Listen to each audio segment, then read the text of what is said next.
नमस्कार, India news देख रहे हैं आप। आपके साथ मैं अभिषेक पांडे। सीधे लिए चलते हैं आपको सहारनपुर, जहां पर अखिलेश यादव जनता को संबोधित कर रहे हैं। क्या कुछ वो कह रहे हैं, सुनवाते हैं आपको। कौन सी चीज महंगी नहीं हो गई? अभी तो हमारे गन्ने का हिसाब नहीं मांगा है। गन्ने का बकाया है किसानों का, लेकिन हमारे मुख्यमंत्री कहते हैं किसानों को भुगतान हमने लाखों करोड़ रुपए कर दिया है और गन्ना न बोया करें क्योंकि डायबिटीज हो जाती है उससे। हमारे ऐसे मुख्यमंत्री हैं, वो भुगतान तो बता रहे हैं कि इतना भुगतान हो गया, लेकिन हमारे गन्ने के किसान भाई जानते हैं कि अभी भी 4000 करोड़ से ज्यादा किसानों के गन्ने का बकाया है।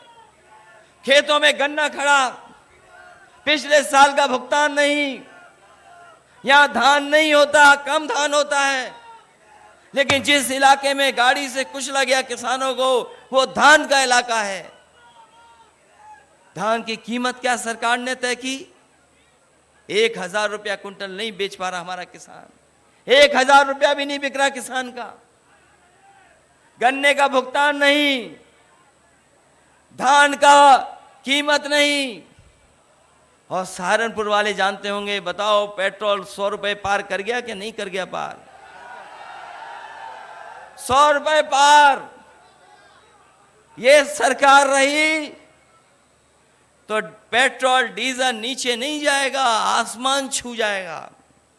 अभी तो 100 पहुंचाया है, थोड़े दिनों बाद 100 से ऊपर पहुंचा देंगे। हमारे बुजुर्ग इशारा कर रहे 2 उंगली से 200 पहुंचा देंगे। बताओ, आय दोगुनी का वादा किया जिन्होंने,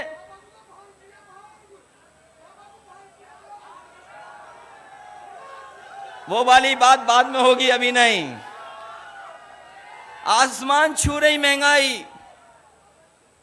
कहां से शुरू हुआ था डीजल पेट्रोल, कहां पहुंचा दिया? डीजल पेट्रोल की कीमत क्या थी और आज कीमत कहां पहुंचा दी डीजल पेट्रोल की? यही हिसाब किताब नहीं। बताओ, जो आप बाजार से कीटनाशक दवाइयां खरीद रहे हैं, डीएपी खरीदते हैं, खाद खरीद रहे, और खाद जब नापोगे, जब तौलोगे, तो बताओ खाद में, बोरी में चोरी हो गई कि नहीं हो गई चोरी? जहां कीमत बढ़ा दी, जहां कीमत बढ़ी है, वहीं बोरी से कुछ निकाल लिया है।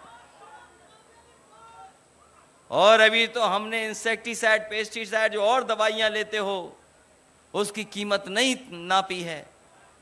सरसों पैदा करने वाला किसान जानता है कि सरसों की कीमत नहीं मिल रही, और जब तेल खरीदते होगे सरसों का, तो बताओ महंगा हो गया कि नहीं महंगा हो गया? यही बीजेपी वाले कहते हैं सरसों का तेल इसलिए महंगा हो गया है क्योंकि सरसों के तेल में हम मिलावट नहीं कर पा रहे हैं। आपने सुना होगा, और नहीं सुना हो तो पत्रकार साथियों दोबारा लिख देना। भारतीय जनता पार्टी के मंत्री जी ने कहा, उनसे पूछा कि आज सरसों के तेल की कीमत क्यों बढ़ गई? तो बोले इसमें हम मिलावट नहीं कर पा रहे हैं इसलिए महंगा हो गया। बताओ बीजेपी वालों, तुम्हारा ये तर्क है?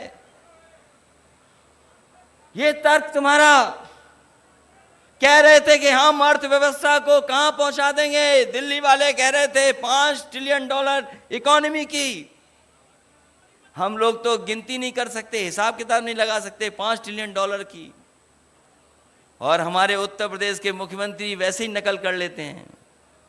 अगर दिल्ली वाले $5 ट्रिलियन इकोनॉमी की बात कर रहे हैं, तो उत्तर प्रदेश वाले हमारे कह दे रहे हैं कि हम भी $1 ट्रिलियन इकोनॉमी पहुंचा देंगे। $1 ट्रिलियन। और अभी तो बिजली का हिसाब नहीं मांगा हम लोगों ने। बताओ, जनता हमारी बैठी है, किसान भाई हैं, बिजली के मीटर भी लग गए और मीटर भी तेज भागने लगा है, और बिल भी कितना देना पड़ रहा है बताओ आपको? बिल, बिजली का बिल बढ़ा दिया, देना पड़ रहा है ज्यादा। अगर इन चीजों का हिसाब किताब लगाओ तो क्या किसान भाइयों 500 रुपए आपका सम्मान है? आप हिसाब किताब लगाओ इन चीजों का।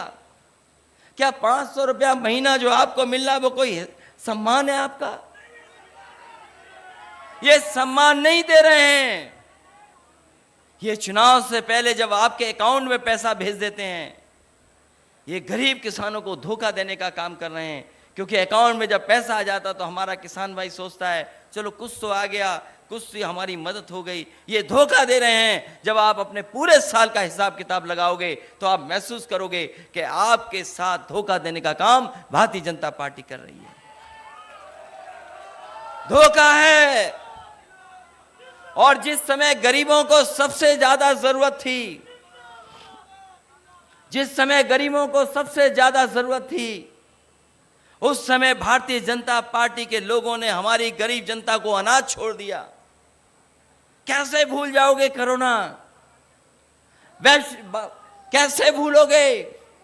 बीमारी आई, लोगों ने अच्छा इंतजाम किया, सरकारें मदद करती रही गरीबों की, लेकिन ये थी जिसने लाठी भी मारी और हमारी जनता को अनाथ भी छोड़ दिया।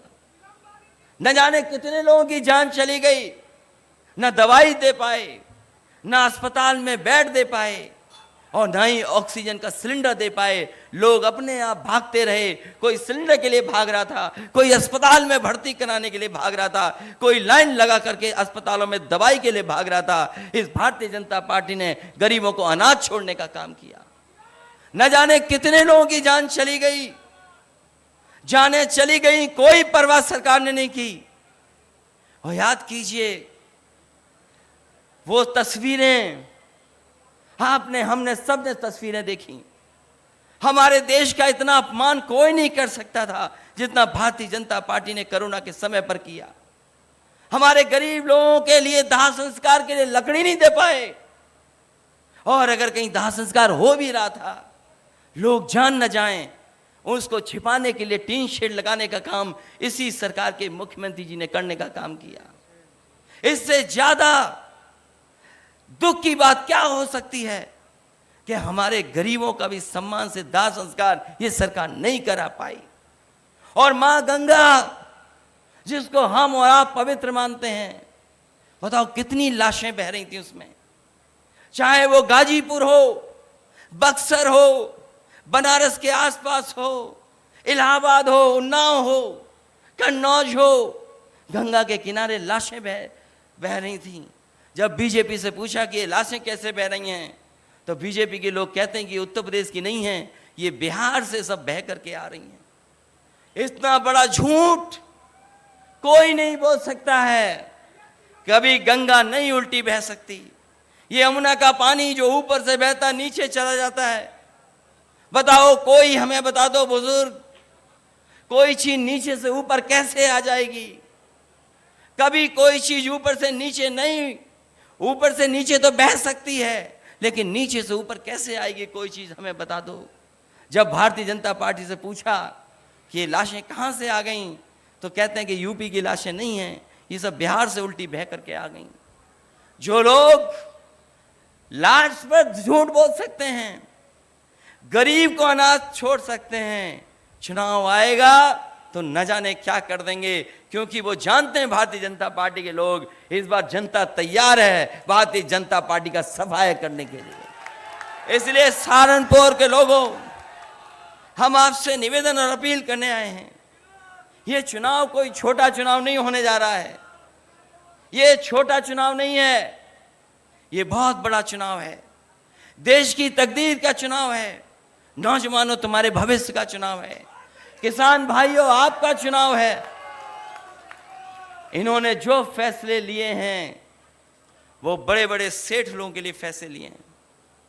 याद करो वो नोटबंदी 2017 की, हम कहते कहते थक गए कि ये रुपया काला सफेद नहीं होता, ये रुपया काला सफेद नहीं होता। हम समाजवादी लोग कहते कहते थक गए, रुपया काला सफेद नहीं होता।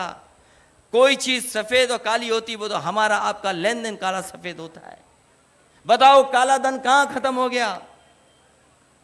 कहां भ्रष्टाचार खत्म हो गया? अरे गरीब भाइयों, आपने तो देखा होगा, कभी फंस गए होगे मोटरसाइकिल लेकर के, तो बताओ भ्रष्टाचार खत्म हो गया क्या? अच्छी खासी 100 नंबर गाड़ी बनाई थी, 100 नंबर हमने पुलिस के लिए 100 नंबर बनाई थी। हमारे बाबा मुख्यमंत्री नाम बदल देते हैं, 100 का 112 कर दिया। बताओ 100 से 112 में कौन सी पुलिस बदल गई? ये हमारे पुलिस के लोग भी जानते हैं कि सरकार जाने वाली है, इसीलिए मुस्कुरा रही है सब। और नहीं मानते हो, अकेले में पूछ लेना, ये सब जानते हैं। 100 से 112 कर दिया। अभी मामला हुआ यहां पर, नाम बदलने में हमारे मुख्यमंत्री का कोई मुकाबला नहीं है।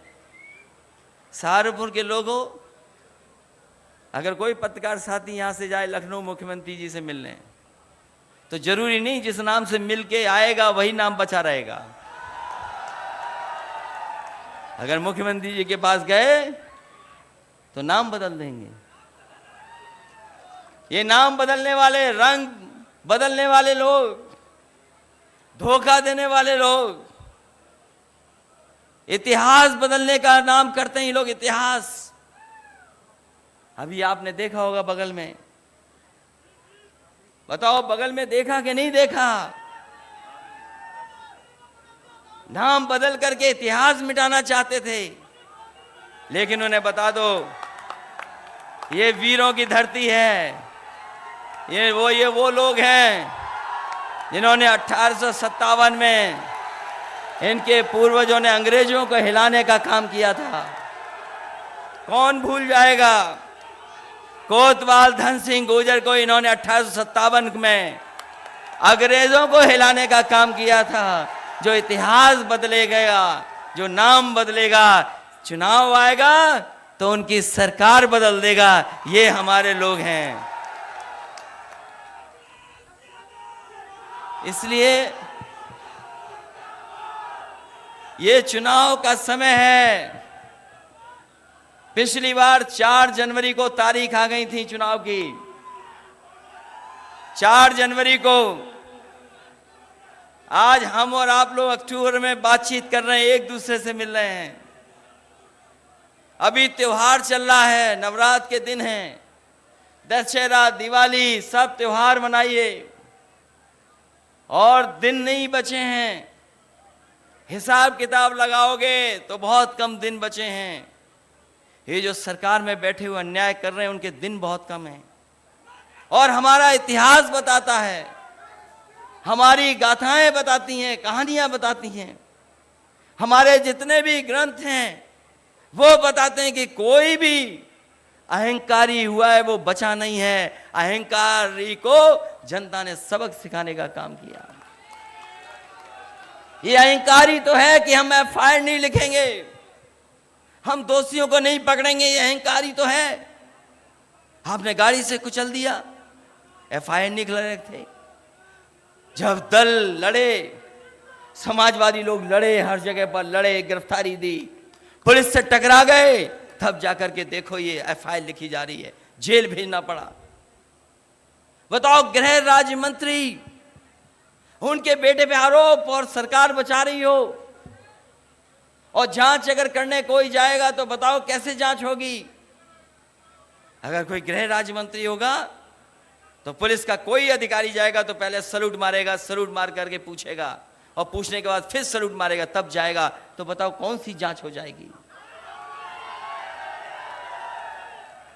इसलिए साथियों, ये सरकार के लोग कुछ भी कर सकते हैं, इसलिए हमें और आपको सावधान रहना है।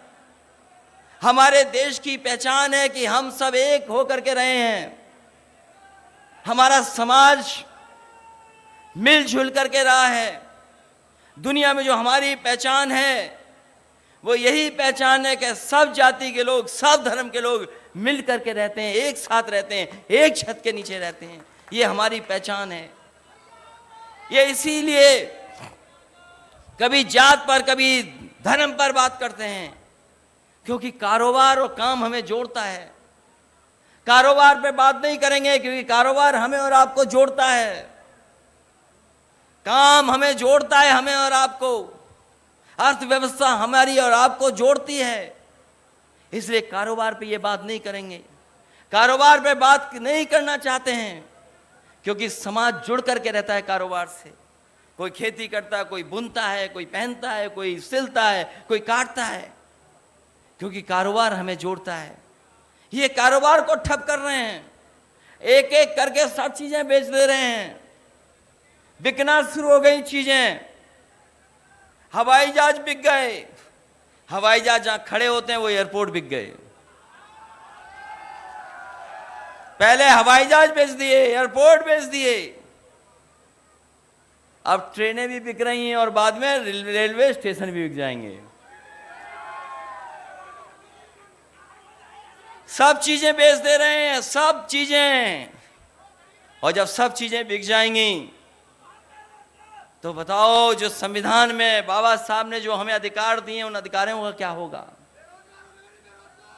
क्या होगा अधिकारों का जो बाबा साहब भीमराव अंबेडकर जी ने संविधान में हमें मौका दिया, अधिकार दिए?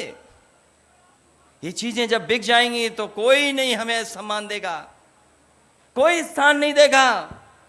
कोई सोच सकता था कि हवाई जहाज बिक जाएंगे, एयरपोर्ट बिक जाएंगे, पानी का जहाज जहां खड़ा होता है वो सब बिक गया। ये तार बेच रहे हैं, बिजली के कारखाने बेच रहे हैं, सब बेचे दे रहे हैं। और जो इतिहास को जानते होंगे हमारे लोग, याद करना, अंग्रेज आए थे इस देश में, अंग्रेज कारोबार करने आए थे। जो ईस्ट इंडिया कंपनी आई थी वो 2-3 चीजों का कारोबार करती थी। धीरे धीरे उन्होंने कारोबार बढ़ा लिया और अंग्रेजों ने एक कानून पास किया इंग्लैंड में, और उस कानून से वो जो कंपनी थी, जो कारोबार करने आई थी, व्यापार करने आई थी, ईस्ट इंडिया कंपनी, वो सरकार बन गई। केवल एक कानून इंग्लैंड में पास हुआ, उससे कारोबार करने वाली ईस्ट इंडिया कंपनी सरकार बन गई। और देखो भारतीय जनता पार्टी का खेल, एक एक कर करके सब प्राइवेट हाथों में बेच दे रहे हैं। हो सकता है एक दिन सरकारी कंपनी को बिक जाए और ये सरकार भी आउटसोर्स करके चले जाएं कि हम नहीं चलाएंगे, आउटसोर्स होकर के सरकार चलेगी। सोचिए किस लिए लोगों ने अपनी जानें दी हैं। ये इलाका वो है जहां पर हिंदू और मुस्लिम एक होकर के आजादी की लड़ाई लड़ी हैं। अगर तोपों से भी उड़ा दिया गया तो आजादी के दीवानों ने आजादी के लिए संघर्ष नहीं कम किया। यहाँ के नौजवान अपनी जान पर खेल गए और उस समय देश को आजादी दिलाने के लिए लड़ते रहे। ये वो धरती है। ये सब बेच रहे हैं, बेच देंगे, क्योंकि इन्हें केवल कुर्सी चाहिए, सत्ता चाहिए। हम समाजवादी लोग गरीब और किसान को आगे बढ़ाना चाहते हैं। हमारी पहचान है गंगा जमुना तहजीब। यही यमुना नदी हमारे गांव से भी, हमारे शहर से भी निकल करके जाती है। ये जो आपकी यमुना नदी है, यही तो है यमुना नदी, दिल्ली को छूते हुए। यहां तो साफ सुथरी है, यहां तो यमुना बहुत साफ है, लेकिन जैसे ही दिल्ली पहुंचती तो बताओ कितनी गंदी हो जाती है। गंदी होते होते चंबल से मिल जाती है हमारे शहर में जाकर के, और यही नदी है जो संगम में मिल जाती है। बताओ, नदियों को साफ करने का संकल्प लिया था, मां गंगा को साफ करने का संकल्प लिया था। दिल्ली वालों को दिल्ली नहीं दिखाई दे रही और लखनऊ वालों को मथुरा नहीं दिखाई दे रही कि बताओ यमुना कितनी गंदी बह रही है। और जो हमारी मिली जुली तहजीब है, जहां हिंदू और मुस्लिम एक साथ रहते हैं, मिल करके रहते हैं, उस तहजीब को खत्म करना चाहते हैं, उस पहचान को खत्म करना चाहते हैं। लेकिन हम बधाई देंगे अपने किसानों को कि किसानों के आंदोलन से किसान एक हो गया। न वो हिंदू समझा, न मुसलमान समझा। वो कह रहा है कि हम किसान पहले हैं, उसके बाद तय कर लेंगे कि हम क्या हैं। एक साथ से लड़ रहे हैं, एक साथ से लड़ रहे हैं, एक साथ से लड़ रहे हैं। बताओ, यही तो इलाका है जो चौधरी साहब को किसान के नाम से जानता है। चौधरी चरण सिंह, चौधरी यशपाल जी, ये वो चेहरे हैं, देखते ही हमें याद आ जाता है कि हाँ, यही हमारे किसानों के नेता हैं, हमारी यही पहचान है। बाबा टिकैत जी, यही पहचान रही है क्षेत्र की। इसलिए आज हम आपसे जब चौधरी यशपाल जी याद कर रहे हैं, हम सब मिलकर के याद कर रहे हैं, तो हमें सोचना चाहिए कि आने वाले समय में हमारे प्रदेश का भविष्य कैसा हो, भविष्य कैसा हो। जो धुआं उड़ा करके सरकार चला रहा हो उसके हाथ में रहेगी सरकार। सोचो कभी जो धुआं उड़ा करके सरकार चला रहे हो, धुआं उड़ा करके सरकार चलाते हो, बताओ प्रदेश में क्या किया आपने नाम बदलने के अलावा? क्या कर रहे हो? कौन सा विकास किया है? क्या विकास किया है? यही देवंत को होकर के मुजफ्फरनगर और सहारनपुर की सड़क समाजवादियों ने बनाई, चमचमाती सड़क है, फ्लाईओवर चमचाता चले जाओ। कौन सा सब स्टेशन बनाया है बताओ? बिजली केवल महंगी की है, बिजली महंगी की है इन्होंने। और हमारे मुख्यमंत्री जी बिजली को इसलिए नहीं ध्यान देते हैं, बिजली पे इसलिए नहीं ध्यान देते हैं कि उनके प्लांटों के नाम नहीं कह सकते वो। हमारे पत्रकार साथी बहुत पूछते हैं हमसे, कभी कभी एक सवाल पूछते हैं कि कई बार जो भारतीय जनता पार्टी वाले कहते हैं, जिसमें इन्होंने कहा कि अपने पिताजी को वो इस नाम से बुलाते क्यों नहीं हैं। उसी पे हमने उनसे कहा कि बताओ बिजली का कारखाने का कभी नाम लोगे कि नहीं लोगे? और हम आज भी कहते हैं, यहां पर पत्रकार साथियों कह करके जा रहा हूं, जब मुख्यमंत्री जी आए तो उनसे कहना कि प्लांट का नाम बता दो, 3x660 super critical thermal plant. अगर एक बार कह दें, वो पता नहीं क्यों नहीं कहते हैं 3x660 super critical thermal plant, हमें नहीं पता क्यों नहीं कहते हैं। जब कह नहीं पाते तो बिजली कैसे बनाएंगे? जो कहेंगे वही तो करेंगे, इसलिए इनसे सावधान रहना, इन लोगों से। बोलो सावधान रहोगे कि नहीं रहोगे आप लोग? आपको सावधान रहना पड़ेगा। और हमने सुना है कि बड़े मुख्यमंत्री हट रहे हैं बगल में, आपके बगल में तीसरे मुख्यमंत्री आ गए हैं, तीसरे मुख्यमंत्री हैं बगल में। उत्तराखंड पीछे होगा ना, बहुत दूरी नहीं है। हम तो कहेंगे उत्तराखंड का भला चाहते हो तो इन मुख्यमंत्री का ट्रांसफर यहीं कर दो, जिस प्रदेश से आए उसी प्रदेश में वापस भेज दो। वो दूसरों को कह रहे हैं एनआरआई, हम तो कह रहे हैं 3 बार हटे हैं मुख्यमंत्री, चौथे हमारे प्रदेश से ले लो। इसलिए साथियों सहारनपुर में हम लोग लोकसभा चुनाव में भी आए थे और उस समय हम लोग को आपने आशीर्वाद दिया था, उस समय आशीर्वाद मिला था, आपके सहारनपुर और आसपास सीटें जीत गए थे। वो लड़ाई बहुत बड़ी थी, बहुत अलग लड़ाई थी। हम लोग बीजेपी को रोकना चाहते थे, सपा बसपा का अलायंस किया, हमें कोई भी जोखिम उठाना पड़ा होगा, कोई घाटा स्वीकार करना पड़ा होगा, हमने स्वीकार किया। लेकिन हम बीजेपी को रोकना चाहते थे और आज भी हम कह के जा रहे हैं, ये हमारी और आपकी और समाजवादियों की जिम्मेदारी है। पहले आपकी भी जिम्मेदारी है, हमारी जिम्मेदारी भी है कि इस बीजेपी को रोकना है। अगर नहीं रोक पाए तो जैसे किसान को कुचल दिया उसी तरीके से संविधान को ये लोग कुचल देंगे। अगर 2019 में रोक लेते किसान भाइयों, अगर 2019 में रोक लेते हम लोग, तो ये 3 काले कानून नहीं आते। ये 3 काले कानून इसलिए आए क्योंकि उत्तर प्रदेश से ज्यादा जीत गए ये लोग, ये ज्यादा जीत गए उत्तर प्रदेश से। पहले भी सरकार यहीं से बनी इनकी, पिछली बार भी बनी इनकी। और हम तो एक ही जानते हैं नियम दुनिया का, जो जहां से आएगा वहीं से निकाला जाएगा। अगर यूपी से घुसे बीजेपी के लोग तो यूपी से ही निकाले जाएंगे। इसलिए हमारी, आपकी, सबकी जिम्मेदारी है। किसान भाइयों, सोचना तुम्हारी आय दोगुनी हुई कि नहीं हुई। हमारे नौजवानों, तुम्हारा भविष्य चिंता का है, तुम्हारे भविष्य में कुछ नहीं आगे, नौकरी रोजगार है नहीं। बताओ नौकरी रोजगार कैसे मिलेंगे? दुनिया के दूसरे देश में हैं, वहां के नौजवान अपना सपना देखते हैं, कोई ना कोई सपना ऐसा देखते हैं, उसके लिए काम करते हैं, मेहनत करते हैं और अपनी हासिल करने का काम करते हैं। सहारनपुर से अखिलेश यादव को सुन रहे हैं हम, जिस तरीके से वो हमलावर हैं इस वक्त भारतीय जनता पार्टी पर। तमाम सवाल निशान यहाँ पर उन्होंने भारतीय जनता पार्टी पर खड़े किए, चाहे वो केंद्र की मोदी सरकार हो या फिर उत्तर प्रदेश की योगी सरकार हो। तमाम सवाल निशान उत्तर प्रदेश सरकार पर खड़े किए, तमाम सवाल निशान केंद्र सरकार पर खड़े किए गए। महंगाई का मुद्दा यहाँ पर अखिलेश यादव ने उठाया, साथ ही साथ उन्होंने कहा कि जो केंद्र की मोदी सरकार है वो उत्तर प्रदेश की सरकार से ही होते हुए केंद्र में पहुंची है और हमें अब इन्हें बाहर निकालना होगा। इसी के साथ फिलहाल बुलेटिन में इतना ही। तमाम बड़े अपडेट्स के लिए आप बने रहिए इंडिया न्यूज के साथ।